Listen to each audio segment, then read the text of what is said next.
Assalamualaikum warahmatullahi wabarakatuh. Hari ini tarikh 13 bulan 5 2025. Saya comeback di YouTube untuk menghasilkan video. Last video saya buat berkenaan dengan skincare, dan video tu dah 5 tahun lepas berlalu. So ni dah 5 tahun ke hadapan lah, tahun 2025.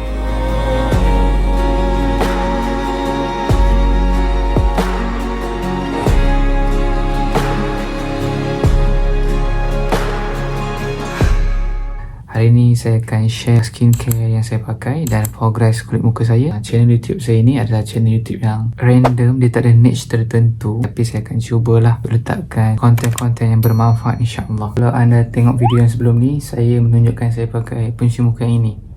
Alhamdulillah sampai sekarang saya masih pakai, dan progres terbarunya muka saya bersih, dan paling penting sekali, saya jarang-jarang sekali dah melihat muka saya ada jerawat, especially dalam 2 tahun yang terakhir ni. Salah satu pencapaian besar bagi saya. Bersyukur sangat nikmat tu, sebab dulu muka saya selalu sangat breakout. Share saya pakai apa, produk apa sebelum saya tidur. Ini saya dah apply dalam setahun macam tu. Ini saya pakai, saya letak atas macam sponge tu. Lepas tu saya sapu dekat muka saya macam ni. Nanti saya buat video saya apply benda ni. Pastikan sebelum pakai ni, cuci muka dulu ya. Kemudian yang ini untuk melembapkan kulit. Pakai 3 atau 4 kali sehari lah. Jimat pakai sehari sekali je sebelum tidur.